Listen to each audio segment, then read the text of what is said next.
Hello and welcome to the video about central ideas and themes.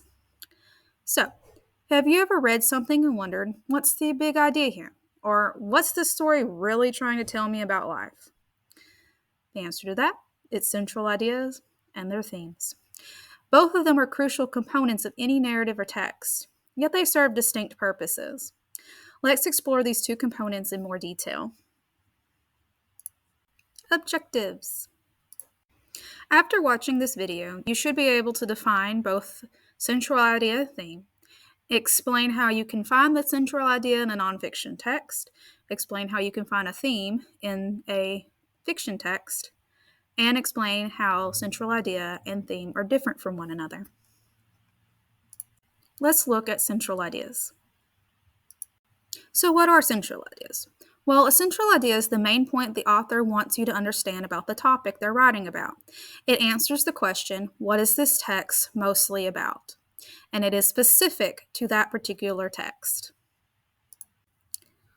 The key characteristics of central idea is that they're found in nonfiction text, such as articles, essays, speeches, this video, among other things. They are specific to that particular text or video.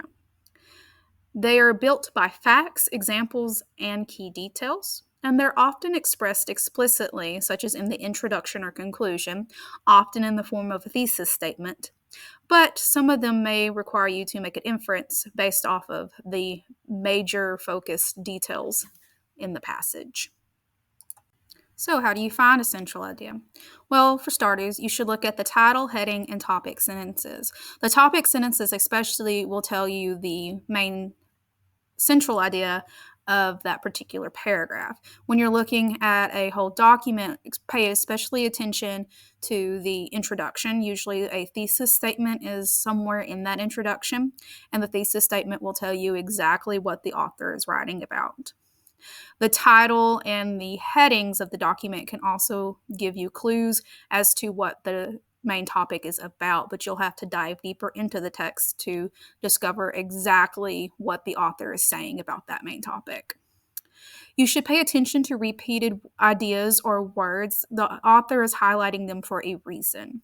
Usually they're going to be categorized under one topic. You can use these words to determine how the author feels about the topic or what they are trying to explain about the topic.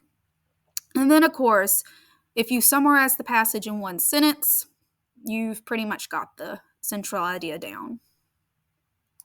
So let's look at an example. Here I have a paragraph. Schools should keep class sizes low to ensure students receive more personalized attention from their teachers.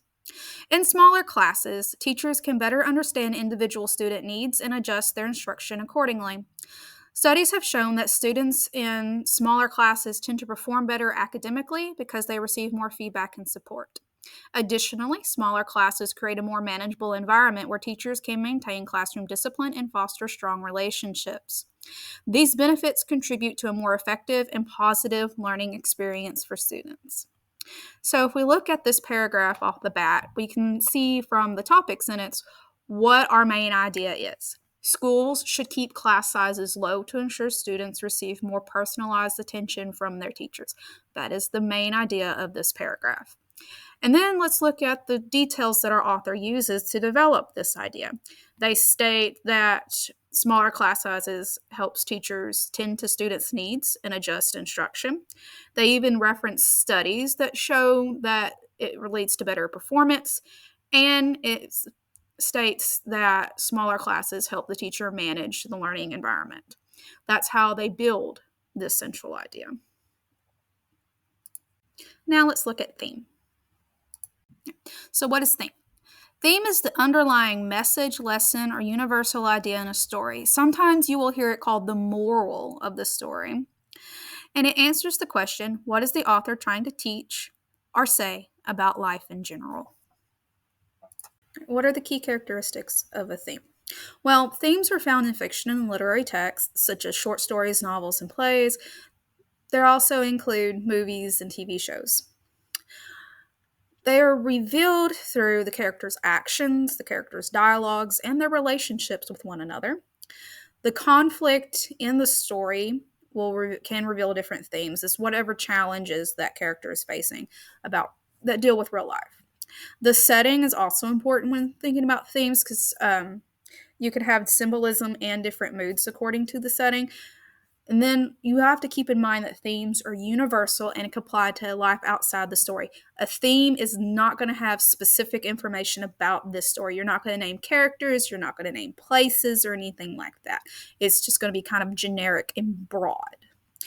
All right, so how do you identify a theme? Well, just keep in mind that just because you've identified a theme in one story doesn't mean somebody else is going to identify the same theme in that story. Stories can have more than one theme. But when we're looking at this, you want to focus on the main conflict and how that conflict is resolved. That could be trying to teach you a lesson. So, for example, if you have a story about somebody being mean to somebody, the main conflict may be resolved that the bully gets punished. So, a theme could be that it's not good to be mean to somebody.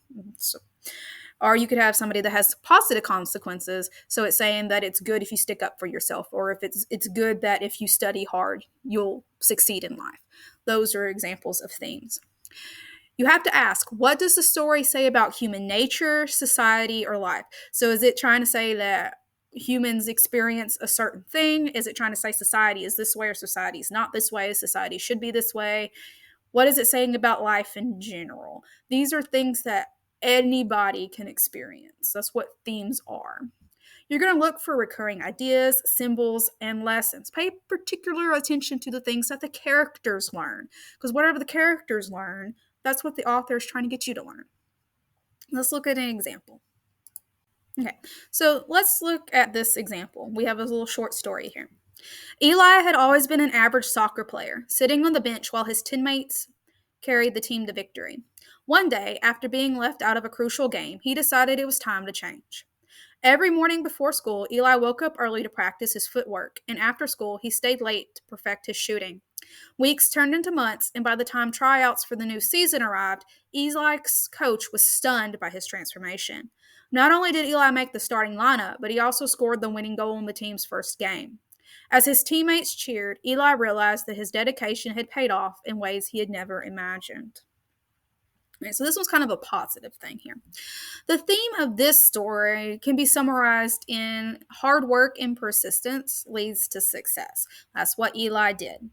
All right, he woke up early. He made sure that he practiced his footwork. He stayed late to practice his shooting. It says weeks turned into months, so he's dedicated. That's the persistence part. And because he's done all of this, he is able to become a successful soccer player. And that's how the author develops that theme in this paragraph. All right, so let's look at central ideas versus themes here real quick. All right, so sometimes people get confused about central ideas and themes. They think they're the same, but they are inherently different. There's a little bit of overlap, but the differences between them are very important. You are not going to find a theme if you're looking for central idea, and you're not going to find central idea if you're looking for theme. Okay. Central idea is specific to that text's topic. You're going to have specific names, places, and all that mentioned inside your central idea. Whereas a theme is universal and broader. You're not going to have specific characters' names. You're going to not have a specific time period mentioned. You're not going to mention the title or anything like that in your theme. Central ideas are found in nonfiction texts, whereas themes are found in fiction texts. Now, you can get some central ideas in a fiction text if you're giving me a summary of it. You're just telling me what happened. A summary of a fiction text is going to give me somewhat of a central idea for that text. But since they're usually so complicated, you're not going to have like a specific central idea. The central idea answers what is the text about, while the theme answers what is the message about life being presented in this text. Central ideas are supported by facts and details, while a theme is revealed through literary elements such as plot, characters, setting, and conflict. And that's how you tell the two apart, and you will be asked to find these for different styles of different genres of texts. I hope you have found this video informative. Now, you should be able to define central idea and theme, explain how each of them is developed, and explain how they are different from one another. Happy learning!